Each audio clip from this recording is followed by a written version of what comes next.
अस्सलाम वालेकुम वरहमतुल्लाहि वबरकातुहू।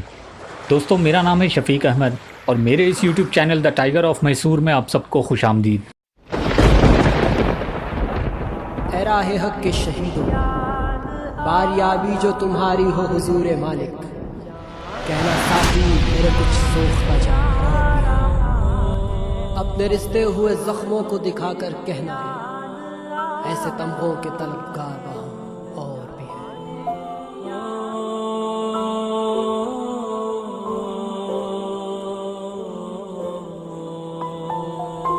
दोस्तों, शेर मैसूर हज़रत टीपू सुल्तान के बारे में जितना कहा जाए वो कम है, क्योंकि उन्होंने कर्नाटक की आवाम के लिए इतने काम किए हैं कि आज भी हम सुल्तान के उन कामों की वजह से फ़ायदा उठा रहे हैं। ऐसा ही एक अनकहा और छुपाया हुआ काम था KRS डैम को लेकर, जिसको कन्नमबाड़ी कट्टा भी कहा जाता था।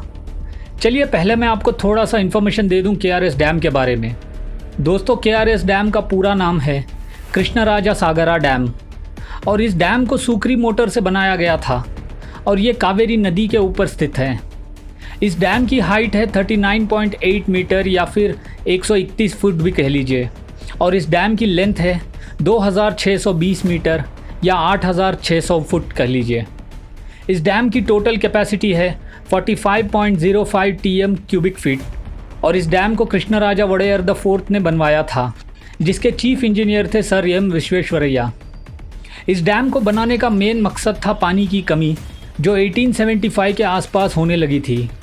मंडिया, मद्दूर, चन्नपटना ऐसे कई जगहों पे सूखा पड़ गया था। पानी की कमी की वजह से फसल सही से उग नहीं पा रही थी और यहाँ के किसान और आम आवाम को बेहद तकलीफ़ों का सामना करना पड़ रहा था। उस वक्त अंग्रेज़ों की हुकूमत चल रही थी, मगर मैसूर सल्तनत में कृष्णराजा वोडेयर राजा थे। मैसूर सल्तनत के chief engineer sir M Visvesvaraya ने एक डैम का ब्लूप्रिंट बनाकर पेश किया और उन्होंने ये कहा कि एक डैम को बनाया जाना चाहिए कन्नमबाड़ी गांव के पास, मगर उनकी इस बात पर सब लोगों ने अपोज़ किया, ये कहकर कि ये डैम बनाना बेकार है और इस डैम से पैदा की गई इलेक्ट्रिसिटी किसी काम की नहीं होगी, क्योंकि उस ज़माने में इलेक्ट्रिसिटी का इतना ज़्यादा यूज़ नहीं हुआ करता था। विश्वेश्वरैया ने फिर मैसूर हुकूमत के दीवान टी आनंद राव और कृष्णराजा वोडेयर के पास गए और इस डैम को रिकन्सिडर करने के लिए उन्होंने अर्ज़ी दी और कृष्णराजा वोडेयर ने इस डैम को बनाने के लिए इजाज़त दे दी और 11 अक्टूबर 1911 को डैम बनाने का ऑफिशियल ऑर्डर इशू किया गया। इस डैम को बनाने के लिए उस ज़माने में 81 लाख रुपीस इशू किए गए थे। KRS डैम का कंस्ट्रक्शन नवंबर 1911 में स्टार्ट हुआ और यहाँ पर 10,000 लोगों से भी ज़्यादा मज़दूरों ने काम किया था और इस डैम में सुर्की नाम के एक तरह के सीमेंट को इस्तेमाल किया गया था, क्योंकि केमिकल सीमेंट इंडिया में नहीं बनाई जाती थी उस ज़माने में और वो बहुत कॉस्टली भी पड़ जाता था। KRS डैम की खासियत है इसमें लगे हुए 48 ऑटोमेटिक डोर्स, जो 6 सेट्स के हिसाब से पानी पर काम करते हैं और जैसे ही पानी का लेवल ऊपर या नीचे घटता बढ़ता रहता है, इस डैम के डोर्स भी ऊपर नीचे होते रहते हैं। और इस डैम को बनाने में इस्तेमाल किया हुआ iron Visvesvaraya iron and steel plant Bhadravati से लाया गया था।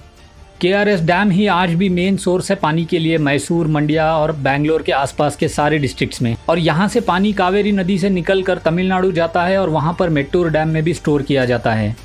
तो दोस्तों, ये हुए कुछ बेसिक पॉइंट्स और फैक्ट्स KRS डैम को लेकर, मगर अब मैं जो बताने जा रहा हूँ वो शायद आप लोगों ने आज से पहले नहीं सुना होगा।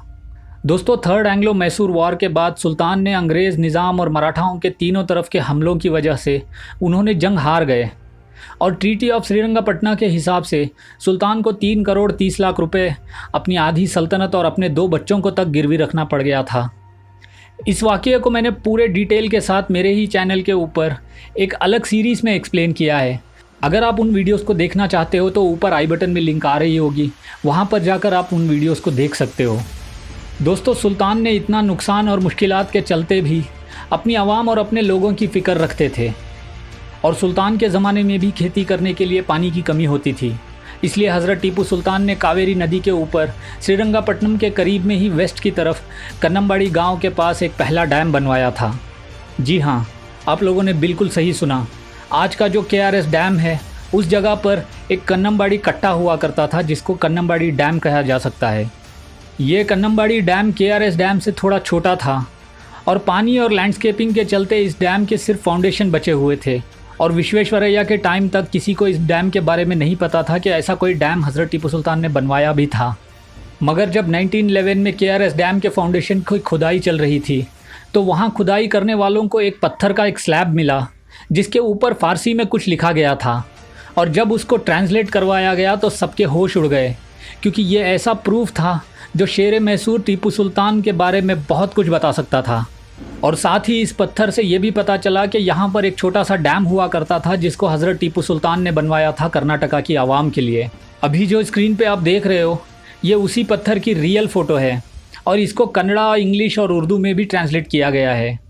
इस पे लिखा गया है, या फत्ताह बिस्मिल्लाहिर्रहमानिर्रहीम, शुरू अल्लाह के नाम को लेकर जो बड़ा मेहरबान और निहायत रहम करने वाला है। तकी महीने की 19 तारीख़, सोलर ईयर शादाब 1221 जो 1794 में पड़ता है, मौलूद मोहम्मद सल्लल्लाहु अलैहि वसल्लम से 1221 साल बाद में बरोज़ पीर सुबह होने से पहले इन तारे और सितारों की मौजूदगी में खुदा का नूर और तोहफ़े देने वाले हज़रत टीपू सुल्तान ने कावेरी नदी की वेस्ट की तरफ एक मुहिय्यू डैम की बुनियाद रखी। अल्लाह के फ़ज़ल और रसूल अल्लाह की दुआओं के साथ खलीफा वक्त और मालिक कायनात की मदद से इस डैम की शुरुआत मुझसे है, और मगर इसका पूरा करना सिर्फ़ अल्लाह के ऊपर है। अल्लाह की मदद से क़यामत तक ये डैम बाकी रहेगा इंशाअल्लाह।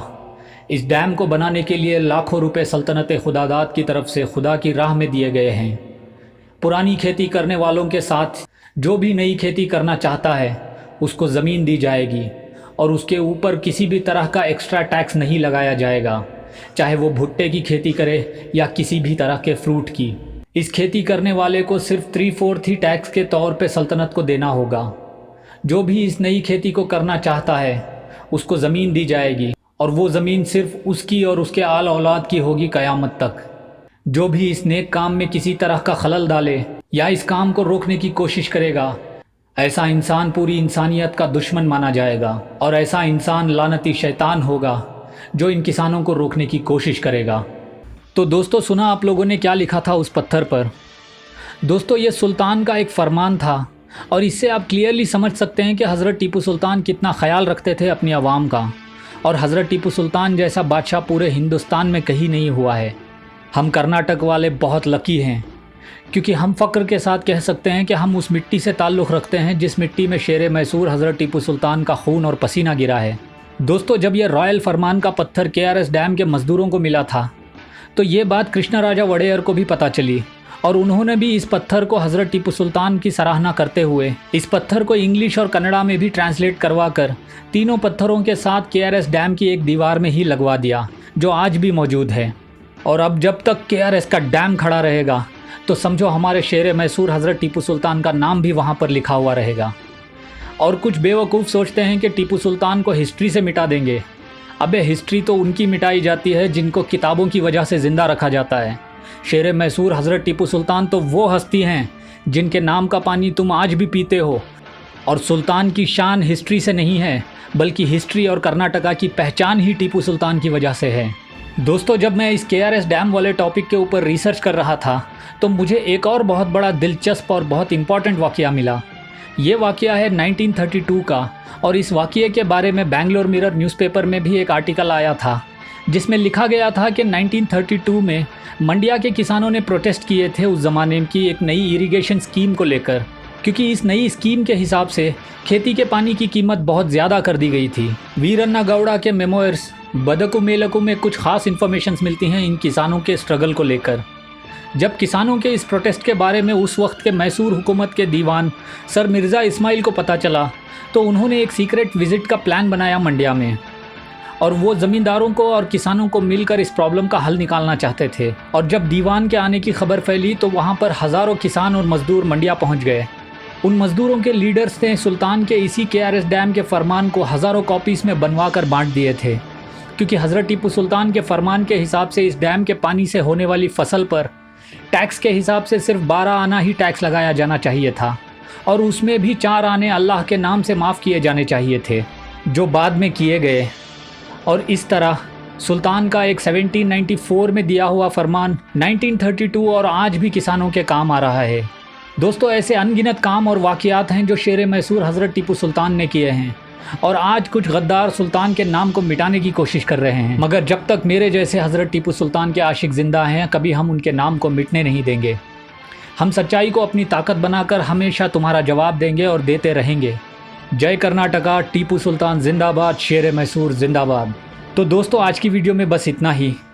उम्मीद करता हूँ आपको बहुत कुछ आज नया सीखने को या जानने को मिला होगा। अगर मिला है तो इस वीडियो को लाइक करिए और मेरे इस YouTube चैनल को सपोर्ट करिए और आप अपने फेसबुक में हमारे इस YouTube channel the tiger of Mysore की लिंक शेयर करिए। अल्लाह आप सबको जज़ाए खैर अता फ़रमाए, आमीन। अब मैं मिलूँगा आपसे अगली वीडियो में, तब तक आप अपना बहुत सारा ख्याल रखिए। अल्लाह हाफिज़।